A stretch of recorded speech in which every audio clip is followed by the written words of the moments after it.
Okay, चलिए सभी को जय हिंद, वंदे मातरम। सभी कैसे हैं? ओके, चलिए सभी को जय हिंद, वंदे मातरम।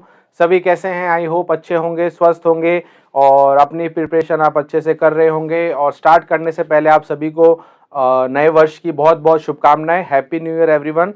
और आई होप आपका ये जो साल है बहुत अच्छा रहे और जो भी आपके गोल्स हैं, जो भी आपके एम्स हैं, वो सभी आप पूरे कर सकें। ठीक है। और जैसा कि मैंने आपको कल की क्लास में बोला था, तो आज अच्छे अच्छे आप रेजोल्यूशंस लेना, अच्छे अच्छे प्रण लेना, जिसको आप अच्छे से इस साल में कर सकें। ठीक है। चलिए फटाफट मैं नाम पढ़ लेता हूं एक बार। Mukesh Kumar, okay, Ketan Kumar, Shivam Kumar, okay, Pankaj, okay.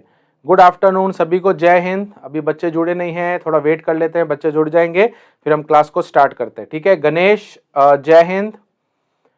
और सभी को मैं पहले बता देना चाहता हूं कि जो शौर्य भारत है आपको इस नए साल पर भी एक बहुत अच्छा महाबचत ऑफर दे रही है। और इस ऑफर के तहत आपको 40% ऑफ मिलेगा सभी कोर्सेज पे। तो अगर आप कोई भी कोर्स परचेज करना चाहते हैं शौर्य भारत ऐप पर, तो आप अभी कर सकते हैं। बहुत ही अच्छा समय है और 40% ऑफ बहुत होता है।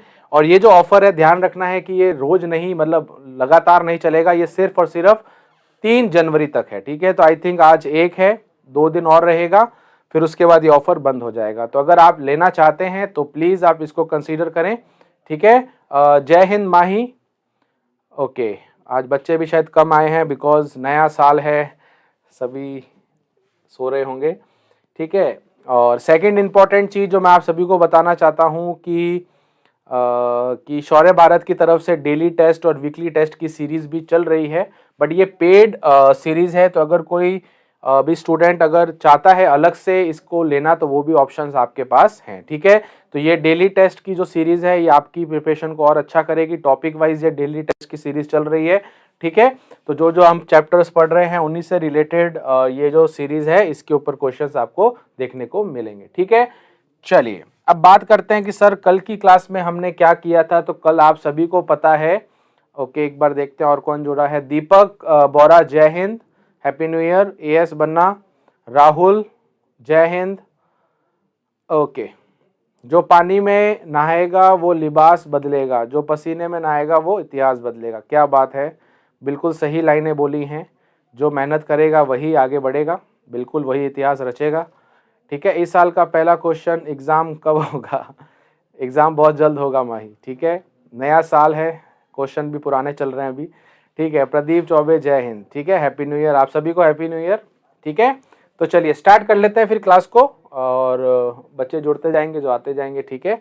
तो ये जो हमारा चैप्टर था हीट एंड टेम्परेचर, ये हमने स्टार्ट किया था उष्मा एवं ताप, जिसमें हमने कल ये देखा था कि हीट यानी कि उष्मा क्या होती है। उष्मा के बारे में हमने काफ़ी सारे यहाँ पर बिंदु भी देखे थे, ये भी हमने यहाँ पर पढ़ लिया था। फिर मैंने आपको बताया था कि कैलोरी यानी कि जो कैलोरी होती है उसकी क्या परिभाषा है, इसके बारे में भी बात करी थी। फिर हमने ये भी टॉपिक स्टार्ट कर लिया था कि उष्मा का संचरण यानी कि ट्रांसमिशन ऑफ हीट क्या होती है। उष्मा के संचरण के टोटल 3 तरीके होते हैं, जिसमें हमने पहला तरीका देखा था चालन यानी कि कंडक्शन। और ये इसके कुछ बिंदु हैं जो हमने कल की क्लास में भी डिस्कस करे। तो जिसने कल की क्लास नहीं देखी है तो कल की डेट डाल सकता है वो, और उस पर आपको कल की क्लास मिल जाएगी। ठीक है। राहुल, जय हिंद। सुभाष कुमार, जय जय हिंद। ठीक है। टेक्निकल नीतीश आर्मी, जय हिंद। और राहुल सिंह, जय हिंद। ठीक है। ओके। तो ये भी हमने चालन कर लिया था। फिर चालन के जो रिलेटेड प्रश्न है, जो भी वो एग्जाम्पल्स हैं, उदाहरण है, वो भी मैंने आपको समझा दिए थे। फिर जाते जाते हमने कन्वेक्शन यानी कि संवहन के बारे में भी बात करी थी। संवहन में हमने देखा था कि इस विधि के अंदर क्या होता है, कौन सा माध्यम होता है, ये सारी बातें हमने इस विधि में करी थी, इस प्रोसेस में करी थी। ठीक है। फिर हमने इसके भी कुछ एग्जाम्पल देखे थे।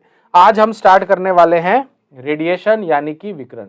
अब रेडिएशन पे जाने से पहले जो मैंने अभी पिछले 2 आपको तरीके बताए हैं, उसके बारे में एक बार शॉर्ट में समझ लेते हैं क्या क्या पॉइंट थे, क्योंकि फिर इसको समझने में हमें थोड़ी सी इजी रहेगा, थोड़ा सा आसान रहेगा। ठीक है। तो मैंने आपको जो सबसे पहले बताया था वो था चालन। क्या था? चालन यानी कि कंडक्शन। ठीक है। तो यहां मैं कंडक्शन लिखता हूं, यहां पर मैं लिखता हूं जो हमारा था संवहन। ठीक है। यानी कि कन्वेक्शन। तो इन दोनों की अगर हम बात करें, जो मुख्य पॉइंट है सबसे पहले कि ये किसकी वजह से होता है, कणों के कंपन की वजह से। किसकी वजह से होता है, कण के कंपन यानी कि वाइब्रेशन से। ठीक है, मैं मुख्य बिंदु लिख रहा हूं। तो इसके अंदर जो कण होते हैं वो कंपन करते हैं, बट इसके अंदर जो होते हैं कण विस्थापित होते हैं, यानी कि कण जो होते हैं वो चलते हैं, है ना। तो पार्टिकल मूव्स, पार्टिकल डिस्प्लेस या मूव्स। ठीक है, तो इसमें पार्टिकल्स मूव करते हैं। दूसरा पॉइंट इसमें देखा था कि ये जो विधि होती है, ये जो प्रोसेस होता है, ये स्लो होता है, तो ये भी स्लो होता है। पर फर्क ये है कि इन दोनों में सबसे स्लो कौन सा है, तो ये वाला सबसे स्लो होता है। ठीक है, ये भी हमने देखा था। तीसरा मैंने आपको बताया था, ये ताप के अंतर की वजह से होता है ना। तो ये टेम्परेचर के डिफरेंस की वजह से ये विधि होती है। और ये वाली विधि जो होती है ये डेंसिटी यानी कि घनत्व के कारण होती है। घनत्व के अंतर के कारण ये विधि हमें देखने को मिलती है। फिर नेक्स्ट पॉइंट मैंने आपको फोर्थ ये बताया था जो सबसे इंपॉर्टेंट है, ये सिर्फ और सिर्फ सॉलिड में होता है यानी कि ठोस में होता है। और ये जो विधि है ये हमारे द्रवों में होती है यानी कि फ्लूइड में होती है। तो फ्लूइड में दोनों आ जाते हैं, एयर भी आ जाती है और वाटर भी आ जाता है, पानी और हवा दोनों इसके अंदर आ जाते हैं। ठीक है, ओके। हमें नहीं देखा है सर, क्या नहीं देखा है? हैप्पी न्यू ईयर लक्ष्य। ओके, तो सबको समझ में आ गया। तो हमने शॉर्ट में क्या समझ लिया कि ये दोनों पॉइंट्स आपको ध्यान में रखने हैं। ठीक है, अब जो तीसरा है वो है हमारा विकिरण यानी कि रेडिएशन। अब रेडिएशन एक ऐसा हीट ट्रांसफर का प्रोसेस है जिसके अंदर हमें पार्टिकल्स यानी कि कणों की जरूरत नहीं पड़ती। अच्छा, आप देख सकते हैं कि इसमें भी माध्यम की आवश्यकता है और इसमें भी माध्यम की आवश्यकता है। क्यों आवश्यकता है? क्योंकि दोनों में कणों को कुछ ना कुछ करना पड़ता है। ठीक है, इसका मतलब यह है कि इसके अंदर जो कण है, इसके अंदर जो कण है वो ही असल में उष्मा का संचारण में हेल्प कर रहे हैं। बट रेडिएशन जो है, विकिरण जो है, इसके अंदर हमें माध्यम यानी कि मीडियम नहीं चाहिए। इसके अंदर मीडियम नहीं चाहिए, माध्यम नहीं चाहिए। तो यानी कि ये जो रेडिएशंस होती हैं, ये जो विकिरण होती है, ये माध्यम के बिना भी चल सकती हैं, यानी कि इनको माध्यम की आवश्यकता नहीं होती। अब क्या होता है, कई बार हम कंफ्यूज हो जाते हैं कि क्या सर ये माध्यम में चल सकती है कि नहीं चल सकती। तो आप एक चीज का हमेशा ध्यान रखना कि रेडिएशन जो होती है वो किसी भी माध्यम में चल सकती है, पहली चीज। बट अगर माध्यम नहीं होगा तो भी चलेगी।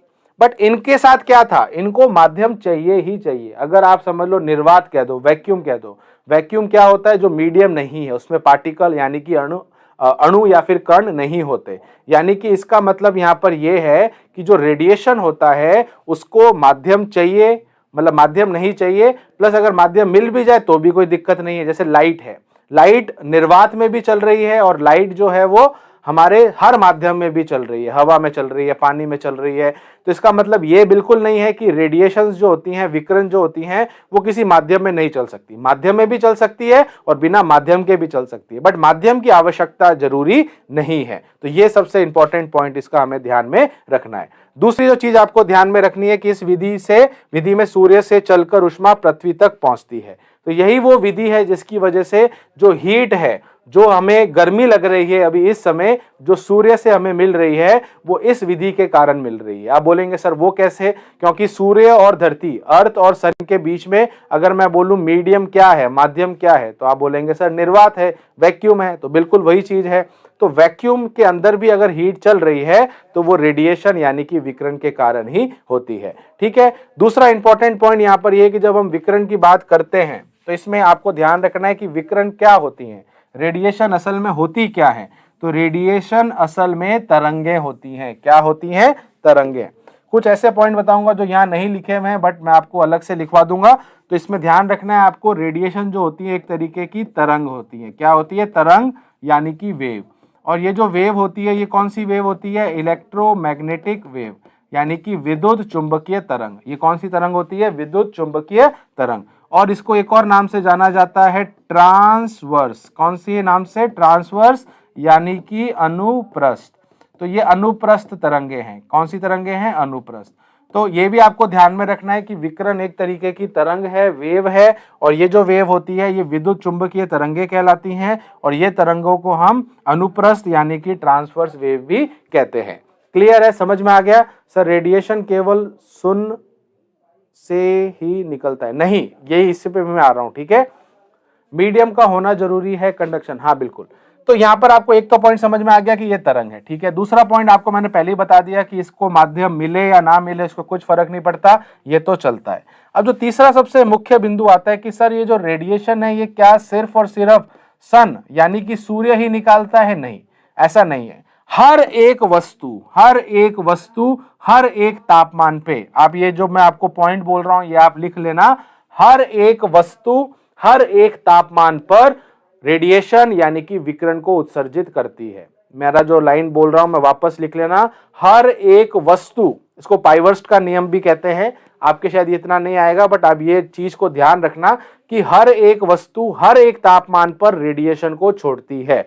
अब किसी की रेडिएशन कम निकल रही है, किसी की ज्यादा निकल रही है, बट ये जरूरी है कि रेडिएशन तो निकल ही रही है। इसका मतलब ये है कि रेडिएशन हर वस्तु से निकलती है, बट सूर्य के मुकाबले हमारी रेडिएशन काफी कम है। अभी इस समय भी मेरे में से रेडिएशन निकल रही है, इस समय भी आप में से रेडिएशन निकल रही है। इसका मतलब यह है कि रेडिएशन हर एक बॉडी से निकल रही है, इस पेन से भी निकल रही है, बॉटल से, बोर्ड से, हर चीज से रेडिएशन निकल रही है। बट वो रेडिएशन की जो मात्रा है वो अलग अलग हर तापमान पर अलग अलग हो सकती है, बट ये जरूरी है कि हर में से निकलती है 100%।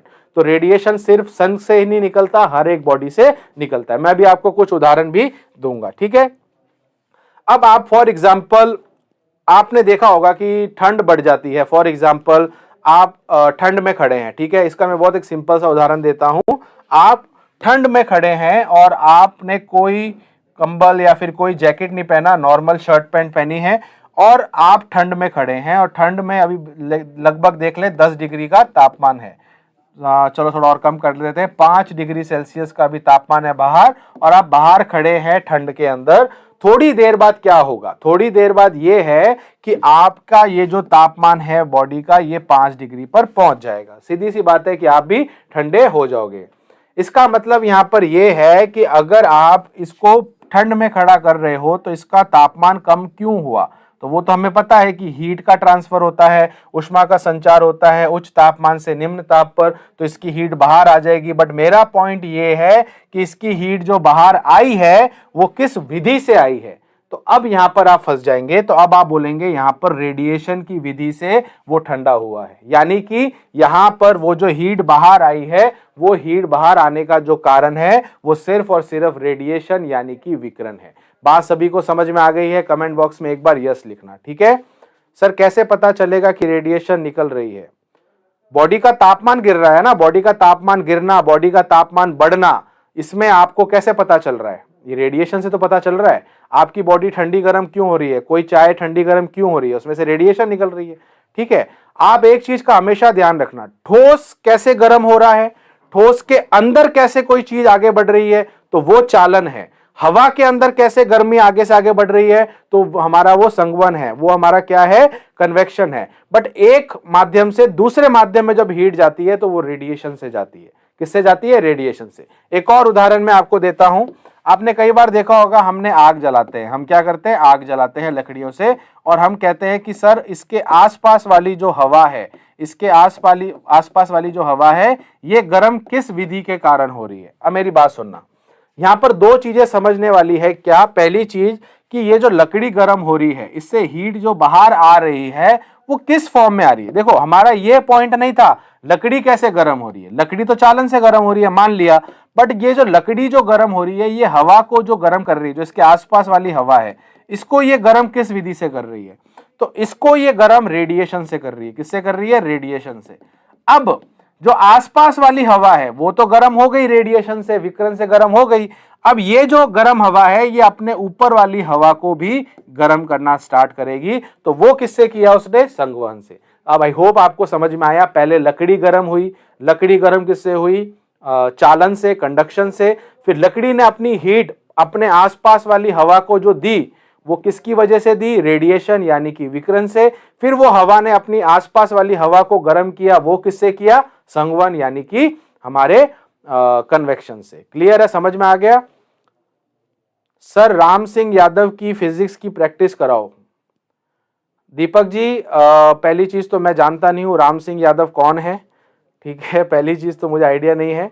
और अगर राम सिंह यादव की कोई बुक है तो भैया वो राम सिंह ही करवा देंगे, मुझे इसका आइडिया बिल्कुल नहीं है राम सिंह यादव की कौन सी बुक है। और अगर आपको लगता है राम सिंह से क्वेश्चन आते हैं तो प्लीज़ आप उसी की तैयारी करें, कोई दिक्कत की बात नहीं है। बट मेरे को इसके बारे में कोई नॉलेज नहीं है राम सिंह के बारे में। और मैं तो एक ही चीज़ मानता हूँ, क्वेश्चन तो हर जगह सेम होते हैं, आप बिल्कुल टेंशन मत लें। प्रैक्टिस आप करना चाहें तो करें, बट मैं अलग से किसी बुक का नहीं करवाता हूँ, मैं हर बुक से लेता हूँ, ठीक है। और सिर्फ इसी बुक के प्रैक्टिस करवाने का कोई मतलब भी नहीं है, क्योंकि ऐसी कोई बुक नहीं है जो बोलती है कि हमारे से ही क्वेश्चन आते हैं। ऐसा होता है तो भैया फिर हम वही पढ़ लेते हैं, है ना। तो थोड़ा सा ध्यान रखें कि हम अपन हर चीज़ यहाँ पर कर रहे हैं, ठीक है। एक में ही तीनों चीज़ें होगा। हाँ बिल्कुल, ठीक है, बात समझ में आ गई।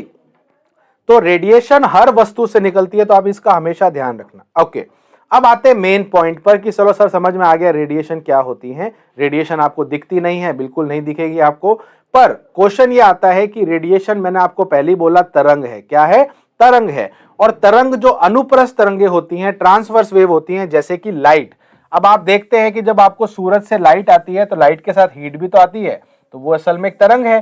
तो मेरा पॉइंट यहां पर यह है कि जब आप निर्वात में, है ना, जब आप निर्वात में यानी कि वैक्यूम में जब आप क्या करते हो, जब आप फॉर एग्जाम्पल हीट को ट्रांसफर करते हो, तो मैंने अभी आपको बोला आप किससे करते हो, विकिरण से, है ना, आप किससे करते हो, विकिरण से। अब मेरा प्रश्न यह है कि जब विकिरण जो है वो हीट जो लेके आ रहा है वो निर्वात में आ रहा है, तो उसमें उसकी चाल क्या होगी? तो उसकी चाल वही होगी जो लाइट की चाल होगी। वो कितना होता है? 3 × 10⁸ मीटर प्रति सेकंड, यानी कि 3 × 10⁸ मीटर प्रति सेकंड से निर्वात में वो हीट यानी कि विकिरण यानी कि रेडिएशन चलती है। क्या है? चलती है। अब यहां पर ध्यान देने वाली बात है कि अगर ये किसी और माध्यम में जाता है, तो हमने ऑलरेडी प्रकाशिकी ऑप्टिक्स में पढ़ लिया है कि जब लाइट किसी और मीडियम में जाता है तो उसकी चाल घट जाती है। तो वो चीज यहां पर भी होगी, क्योंकि ये एक रेडिएशन है, ये एक लाइट है। तो पॉइंट यहां पर यह है कि सबसे ज्यादा स्पीड तो उसके निर्वात में होगी। अब ये जो निर्वात में स्पीड है, ये सिर्फ निर्वात में है। मेरा पॉइंट समझना कि अगर वो समझ लो हवा में आती है तो स्पीड थोड़ी सी घट जाएगी, पानी में आएंगे थोड़ी स्पीड घट जाएगी, बट घट के भी कितनी घट जाएगी? ज्यादा नहीं घटती है, बहुत ज्यादा तो भी रहती है। तो मेरा पॉइंट यहां पर यह है कि ये सबसे फास्टेस्ट होता है। क्या होता है? सबसे तेज होता है, यानी कि ये विधि सबसे तेज विधि होती है। यानी कि अगर आपको ऊष्मा का संचार एक जगह से दूसरी जगह अगर करना है तो सबसे तेज, सबसे फास्ट विधि ये वाली होती है। तीनों की तुलना में सबसे तेज ये वाली विधि होती है। अब चलिए अगर आप पॉइंट यहां पर पढ़ लेते हैं तो चलिए को देखते हैं और क्या इसमें लिखा हुआ है, ठीक है। पहला पॉइंट यही कह रहा है कि यह विधि जिसमें एक स्थान से दूसरे स्थान तक ऊष्मा बिना किसी माध्यम के गमन करती है। अब यहां पर एक चीज ध्यान रखना, बिना किसी माध्यम का मतलब है कि यहां पर उसको माध्यम की आवश्यकता नहीं है, ठीक है। दूसरा, इस विधि में सूर्य से चलकर ऊष्मा पृथ्वी तक पहुंचती है। तो ये एक उदाहरण हो गया कि सूर्य से जो हीट है वो अर्थ पे, धरती पे कैसे आ रही है, तो वो रेडिएशन की वजह से आ रही है। तीसरा पॉइंट, ये ऊष्मा संचरण का सबसे तेज विधि है, जो मैंने अभी आपको बताया, ये सबसे फास्ट होती है। और जो सबसे इंपॉर्टेंट है, जो यहाँ पर अभी नहीं लिखा हुआ, वो आप चाहो तो साइड में लिख लेना, और वो ये होता है कि इसका जो पथ होता है, देखो आपको एक चीज समझनी है, जब हम पथ की बात करते हैं, जब हम पाथ की बात करते हैं, रास्ते की बात करते हैं, कि जो ऊष्मा का जो रास्ता है आने का, वो कैसा है, टेढ़ा मेढ़ा है या सीधा है। तो आपको ध्यान रखना है कि जो हमारा चालन है और जो हमारा संगवन है, दोनों के जो रास्ते होते हैं वो इर्रेगुलर होते हैं। वो पथ जो होता है वो सीधा नहीं होता, पर जो हमारा रेडिएशन होता है, जो हमारा विकिरण होता है, इसका रास्ता हमेशा कैसा होता है? सीधा होता है। तो आपको ध्यान रखना है कि इसका पथ एकदम सीधा यानी कि स्ट्रेट होता है। ये संचरण की सबसे तेज विधि इसलिए होती है, इसमें कोई मीडियम नहीं है। कोई और वजह है सर जी? हाँ, वजह ये है ना कि ये कणों पर निर्भर नहीं करता ना, ये कणों पर निर्भर ही नहीं करता, इसीलिए ये वजह है इसकी, ठीक है। इसीलिए ये सबसे तेज चलता है और इसका रास्ता सबसे छोटा है, क्योंकि ये सीधा चलता है। ये भी एक रीजन है माही, ठीक है, क्योंकि बाकी सारे जो रास्ते हैं हीट के जाने के, वो टेढ़े मेढ़े है, कोई सीधा रास्ता नहीं है, इर्रेगुलर पाथ है, असमान इसका रास्ता है, सीधा नहीं है। बट विकिरण का रास्ता हमेशा कैसा होता है? एकदम सीधा होता है। जय हिंद विष्णु, ठीक है। तो ये भी पॉइंट आपको ध्यान में रखना है। फिर एक और पॉइंट आपको क्या बोल रहा है कि जो पदार्थ ऊष्मा के अच्छे शोषक यानी कि एब्जॉर्बर होते हैं वो अच्छे विकिरण भी होते हैं। अब यहां पर एक मेरा पॉइंट समझना, कोई मेरे से पूछेगा कि सर आपने बोला कि हर एक वस्तु विकिरण यानी कि रेडिएशन को छोड़ती है, यानी कि हर कोई, है ना, हर कोई मतलब बॉडी, जैसे मैंने भी बोला कि मेरी बॉडी है, आपकी बॉडी है, ये पेन है, ये बोर्ड है, ये सब रेडिएशन को छोड़ रहे हैं। तो पॉइंट यहां पर ये है, ठीक है, पॉइंट यहां पर ये है कि ये जो रेडिएशन को हम छोड़ रहे हैं ये असल में हम कैसे छोड़ पा रहे हैं, इसका रीजन क्या है? तो इसका रीजन ये होता है कि हमने वो रेडिएशन को पहले एब्जॉर्ब किया है, हमने उसको अपने अंदर समाया है, हमने उसको क्या किया है, अवशोषक किया है। अवशोषण यानी कि एब्जॉर्ब किया है, अच्छे हम अवशोषक है। अब होता क्या है कि जो बॉडी, मान ले अगर आपके पास बॉडी नंबर ए है और एक बॉडी नंबर बी है, ठीक है, इस बॉडी ने मान लिया इसने रेडिएशन को अपने अंदर समाया 100 जूल, कितनी करा, 100 जूल, और इस बॉडी ने अपने अंदर ऊष्मा को यानी कि रेडिएशन को समाया जो कि सिर्फ और सिर्फ कितनी है, 50 जूल, बाकियों को उसने टकरा के भेज दिया। तो पॉइंट यहां पर यह है कि जितना जो बॉडी एब्जॉर्ब करेगी, अपने अंदर समाएगी, उतना ही वो आगे भी वापस छोड़ सकती है, यानी कि ये भी कितना अपने अंदर से रेडिएशन निकाल सकती है, 100 जूल, बट ये सिर्फ और सिर्फ कितना निकालेगा, 50 जूल। तो अगर कोई बॉडी रेडिएशन को छोड़ रही है तो उसका मतलब यह है उसने रेडिएशन को एब्जॉर्ब किया है। तो अब मैं अपने यहां पर एक कथन बोलूंगा, उसको आप अच्छे से समझ लेना। वो ये होता है कि हर एक वस्तु हर एक तापमान पर रेडिएशन को एब्जॉर्ब भी करती है और रेडिएशन को एमिट भी करती है, यानी कि अपने अंदर भी समाती है और उसको वहां से छोड़ती भी है। ठीक है, बात समझ में आ गया? विष्णु ये कोर्स चल रहा है तो 15 तक तो कैसे पॉसिबल होगा, हर एक चीज मैं यहाँ करवा नहीं सकता, और जो बच्चे ऑलरेडी जुड़े हुए हैं तो वो हर एक चीज पढ़ेंगे, ठीक है। तो ये नहीं हो सकता कि सिर्फ और सिर्फ मैं इंपॉर्टेंट करवा दूं, बिकॉज ये कोई क्रैश कोर्स तो है नहीं, ठीक है। तो अभी अपन डिटेल में पढ़ रहे हैं, फिर डिटेल में कब पढ़ोगे, फिर टाइम हमें और नहीं मिलेगा। डिटेल में पढ़ने के बाद फिर हम शॉर्ट कर सकते हैं, बट अभी इंपॉर्टेंट अभी नहीं कर सकते क्योंकि कई बच्चे ऐसे हैं जो बिल्कुल स्टार्टिंग से पढ़ रहे हैं, ठीक है विष्णु। ओके, तो ये हमने कुछ बिंदु यहाँ पर पढ़ लिए, आगे चलते हैं। अब यहाँ पर कुछ परिभाषाएं हैं जिसके बारे में प्रश्न डायरेक्ट बनते हैं, यानी कि सबसे पहले कि चालक क्या होते हैं, कंडक्टर क्या होते हैं। तो जिन पदार्थों में ऊष्मा का संचरण सरलता से हो जाए उसको हम बोलते हैं चालक यानी कि कंडक्टर। अब ये कंडक्टर जो होता है इसको हम ऊष्मीय कंडक्टर भी बोलते हैं, और इसको हम क्या बोलते हैं, जो धारा का जो होता है विद्युत कंडक्टर जो होता है वो भी बोलते हैं। तो वो दोनों अलग चीज है। यहाँ पर हम ऊष्मा के संदर्भ से बात कर रहे हैं, किसके बारे में बात कर रहे हैं, ऊष्मा के संदर्भ से। इसका मतलब यहां पर यह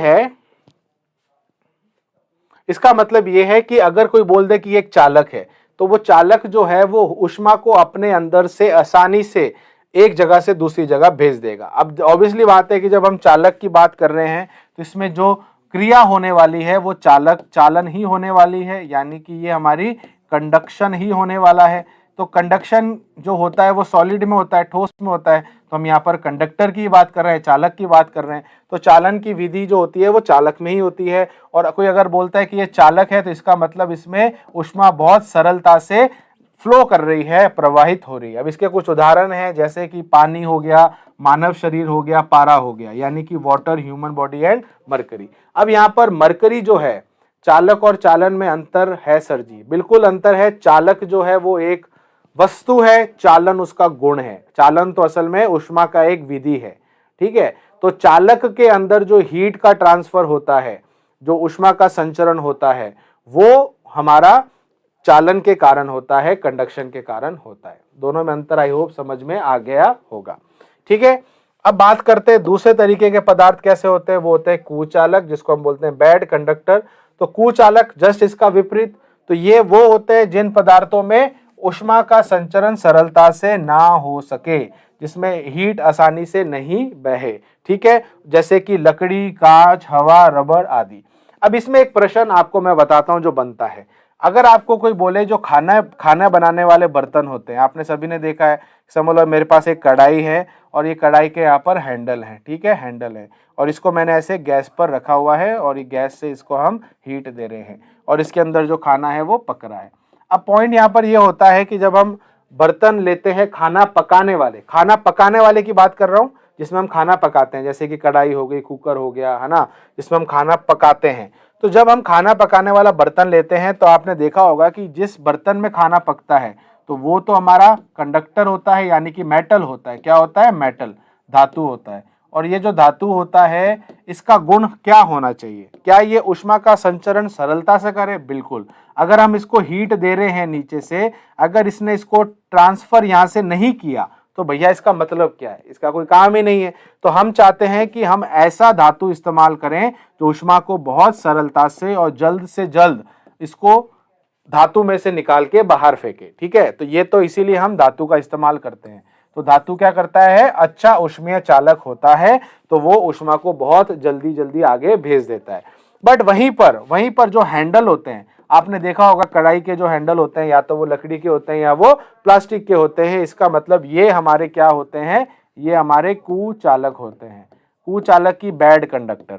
और बैड कंडक्टर जो होते हैं उसमें हीट का ट्रांसफर नहीं होता। तो कढ़ाई से हीट इस हैंडल से आपके हाथ पर नहीं जाती, क्योंकि ये हीट को बहुत कम आगे से प्रवाहित करता है। ठीक है सर, अगर लकड़ी भीगा हो तो इसमें चाल बन जाता है, चल बन जाता है?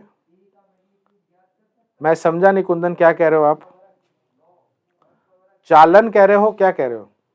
सर अगर लकड़ी भिगा होता है तो इसमें, मैं क्वेश्चन समझा नहीं। ठीक है, वापस एक बार लिखो क्या कहना चाहते हो।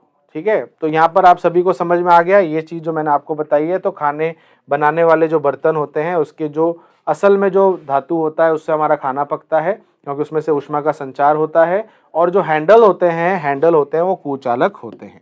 चलिए आगे चलते हैं। तीसरे तरीके के होते हैं जो बिल्कुल भी हीट का संचार नहीं करते, जिसको हम बोलते हैं इंसुलेटर्स, यानी कि ऊष्मारोधी। तो ऊष्मारोधी असल में जो होते हैं वो बिल्कुल भी ऊष्मा का संचार नहीं करते।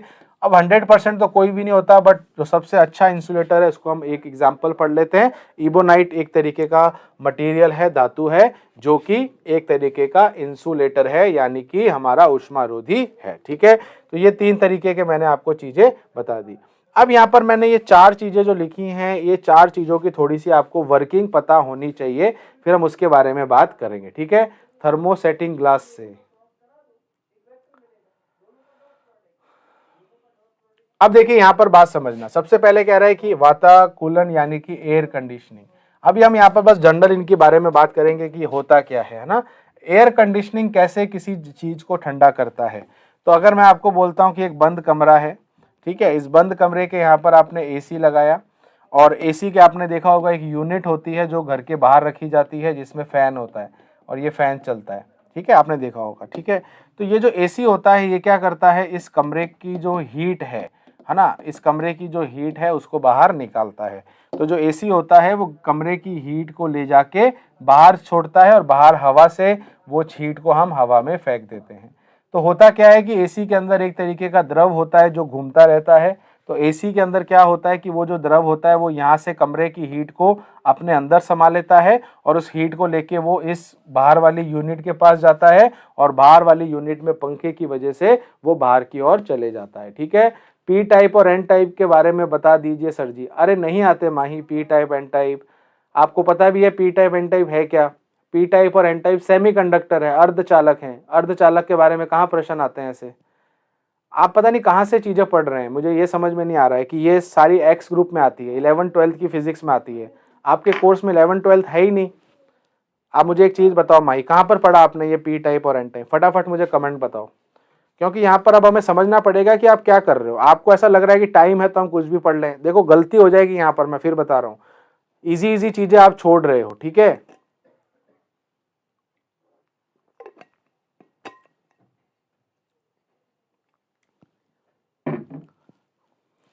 आप मुझे बताओ सेमीकंडक्टर में पी टाइप एन टाइप आपने कहाँ से पढ़ा है? फटाफट माही बताओ एक बार, मुझे फिर आगे चलना है।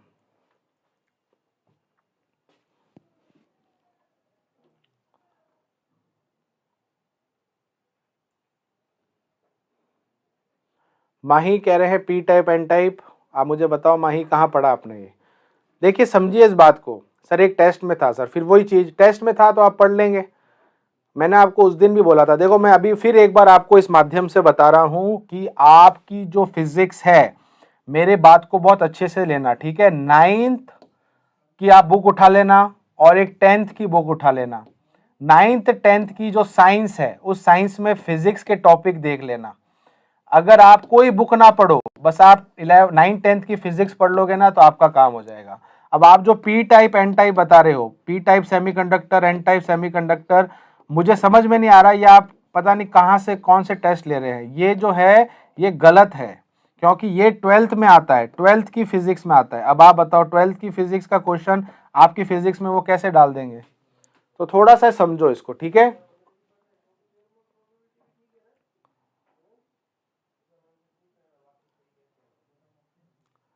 हाँ 12th में होता है ये, आप थोड़ा इसको समझो, ठीक है। आप कौन सा टेस्ट ले रहे हैं मुझे बताओ माही, ठीक है। तो थोड़ा सा ध्यान रखो। देखो मैं आपको ये नहीं कहना चाहता कि आप मत पढ़ो, अभी आपका मेन उद्देश्य क्या है मुझे पहले आप ये क्लियर कर दो। देखो लक्ष्य से भी मेरी कई बार बात हुई है इस बारे में, कई बच्चों से मुझे बात हुई, वो अलग अलग टॉपिक बता, सर इसका ही बता दो, इसका ही बता दो। मैं गलत नहीं कह रहा हूँ कि आपको मैं नहीं बताऊंगा, मैं बता सकता हूँ, बट असल में उसका कोई फायदा नहीं है। फायदा इसलिए नहीं है कि आपको जो चीज अभी चाहिए वो क्या है, अभी आपको सिलेक्शन करना है, ये हमारा उद्देश्य है। अब यहाँ पर आपको ये चीज समझनी है कि अभी मुझे सिलेक्शन करना है, अभी मुझे पूरी फिजिक्स नहीं पढ़ी है, ठीक है। इसका मतलब यहाँ पर ये है कि अगर आप किसी का टेस्ट ले रहे हो तो वो क्या करता है कि क्वेश्चन के चक्कर में वो 2-3 क्वेश्चन कहीं से भी डाल देता है। अब हमने वो क्वेश्चन पढ़ लिए, अब वो लगता है कि यार ये तो सिलेबस में है ही नहीं, आपको वो सिलेबस में दिखेगा नहीं, फिर आप वो ढूंढोगे टॉपिक, फिर आप वो कहोगे कि सर ये टॉपिक भी आता है, फिर वो गलती हो जाती है। मैं ये नहीं कहता हूं कि अच्छे नहीं होते, कई के टेस्ट अच्छे भी होते हैं, बट वो कुछ क्वेश्चन को बढ़ाने के चक्कर में वो कोई भी टॉपिक उठा के डाल देते हैं फिजिक्स का। अब ये पी टाइप एन टाइप आप मानोगे नहीं, पढ़ने के लिए आपको कम से कम सप्ताह चाहिए, 1 हफ्ते में ये टॉपिक हम पढ़ते हैं।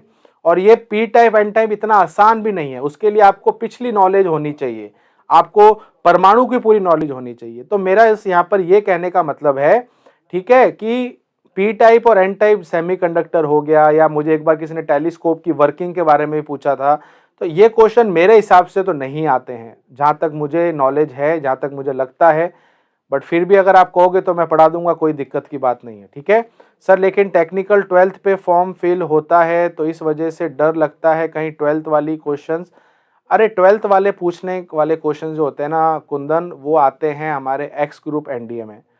आप देखो थोड़ा सा मैं अगर आपको समझाऊं एक बात, तो आप खुद सोचो कि अगर आप 11th 12th आप पढ़ते हो और 11th 12th की अगर आप फिजिक्स देखते हो, तो उसकी फिजिक्स अभी वाली फिजिक्स से कम 2 गुना ज्यादा है। 2 गुना ज्यादा का मतलब उसको पढ़ाने के लिए मुझे कम से कम आपको 6 महीने लगेंगे। तो आप खुद सोचो, ये इस एग्जाम के लेवल पर ये क्वेश्चंस नहीं आ सकते मेरे जहां तक मुझे लगता है।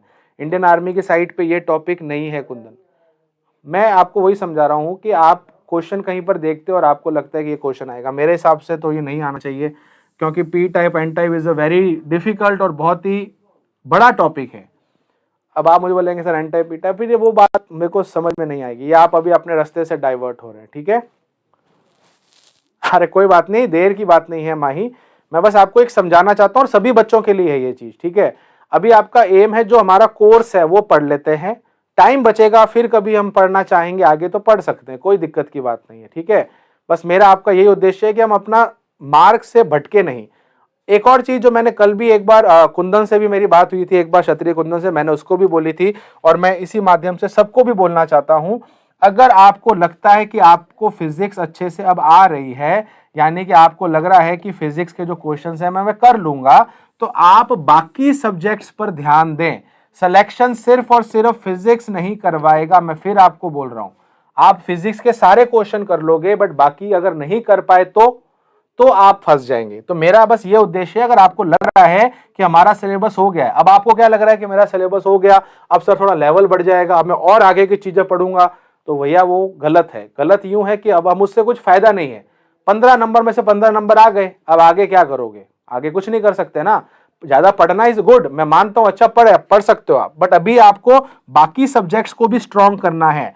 सिर्फ एक फिजिक्स के माध्यम से आप सिलेक्शन नहीं कर सकते। तो प्लीज मेरा आप ये वाला जो सजेशन है ये आराम से सुने। अगर आपका सिलेबस हो गया है, अब आपको लग रहा है दिल से मन से कि मुझे फिजिक्स अब आती है, मतलब मैं लेके आ जाऊंगा नंबर, मेरी इतनी अच्छी तैयारी उसकी है।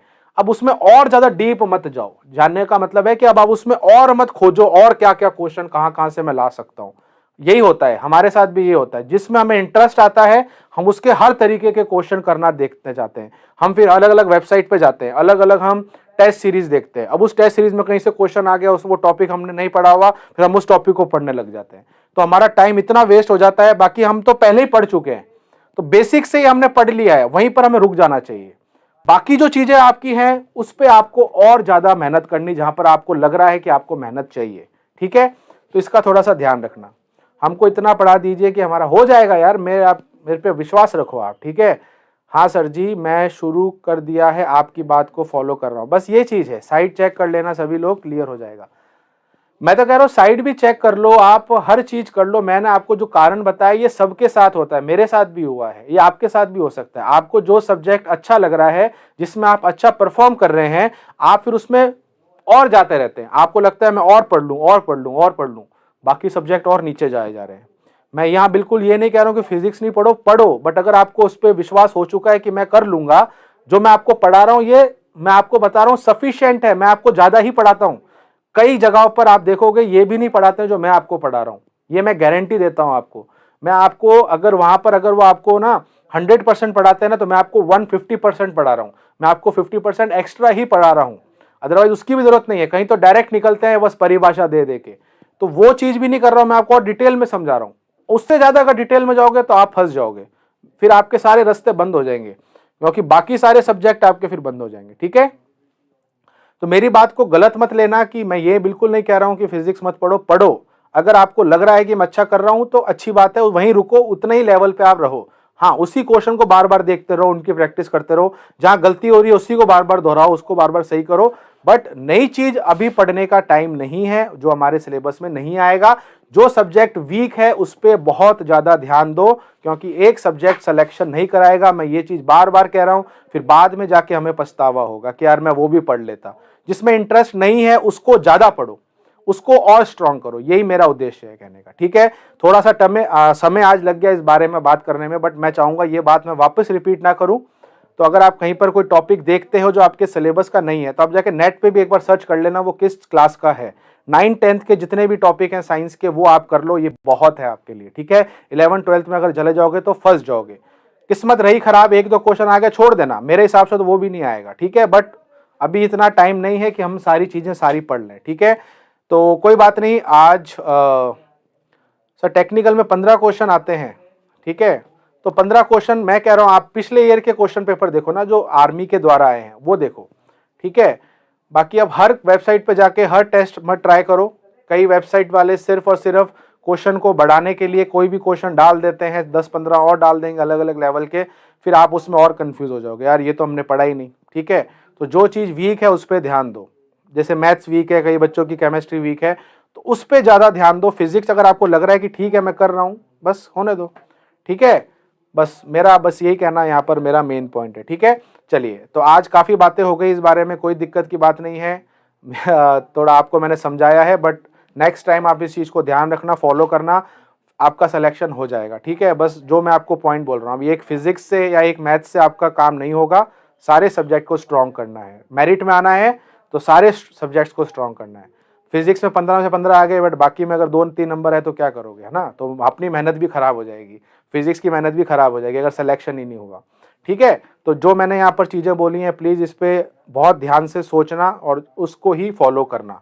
मैंने बहुत क्वेश्चंस करवाए हैं, पिछली क्लासेस में भी मैंने हर चैप्टर के करीबन 70, 60, 50, 100 क्वेश्चन भी करवाए हैं, तो वो बहुत हैं, इससे बाहर नहीं आएगा। ठीक है, डोंट वरी। ठीक है, तो आई होप सबको मेरी बात समझ में आ गई होगी, और कोई बात नहीं, आज अच्छी चीज़ सामने आई है और आई होप सबको समझ भी आ गई होगी।